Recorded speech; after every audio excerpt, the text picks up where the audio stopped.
Mais déjà, disons que la truffe, pour moi, c'est le début de l'hiver. Ça symbolise le début de l'hiver, donc les jours sont plus courts que les nuits.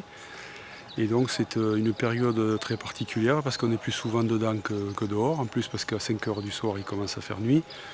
Donc effectivement, on est bien autour d'une table avec des amis, un feu de cheminée. Moi, ça symbolise ça, la truffe.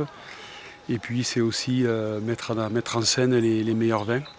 Donc et on sait que les solstices d'hiver ou d'été ou les équinoxes sont très importantes dans le rythme de vie d'un vin.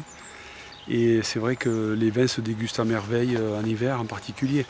Donc voilà, moi ça me remémore ça. Et puis c'est bien parce que quand il fait un peu froid comme ça, on a envie de rentrer, de boire un petit coup et de se sentir bien. Alors que l'été c'est encore autre chose. L'été on est plus sur des rosés, des vins un peu plus faciles. Mais l'hiver c'est des vins un peu plus sérieux. Et la truffe ça magnifie tout ça. Alors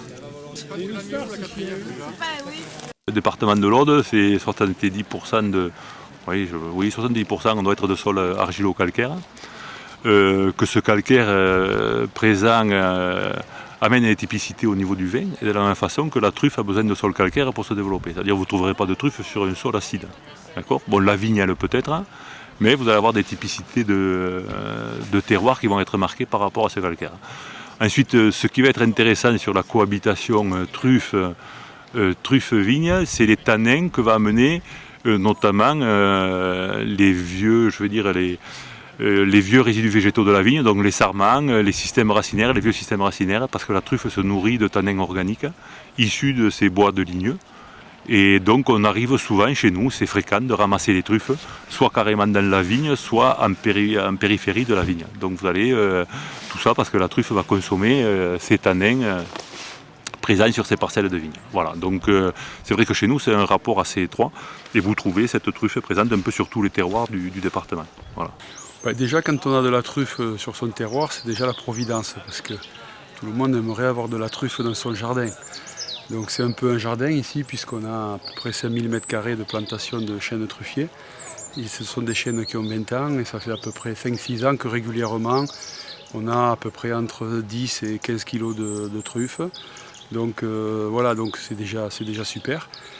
Et ensuite le terroir de la Clappe va très bien parce que c'est un terroir avec beaucoup de petits cailloux, de calcaire fissuré, donc qui permet une aération du sol.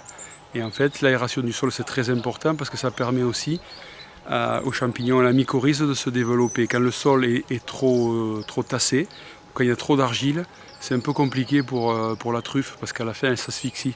Alors que là ça lui permet à la fois de se développer et puis d'avoir un cycle de vie parfait. Sur la truffe, il faut des vins qui aient minimum 10 à 15 ans et qui soient sur des arômes secondaires, ce qui permet de développer le bouquet, ce qu'on appelle le bouquet. Et donc ça va très bien avec la truffe, et en particulier avec la Melanoscorum, qui est une truffe qui est moins enivrante quand même que la truffe de l'Alba italienne, et qui donne un caractéristique de terroir qui est plus original.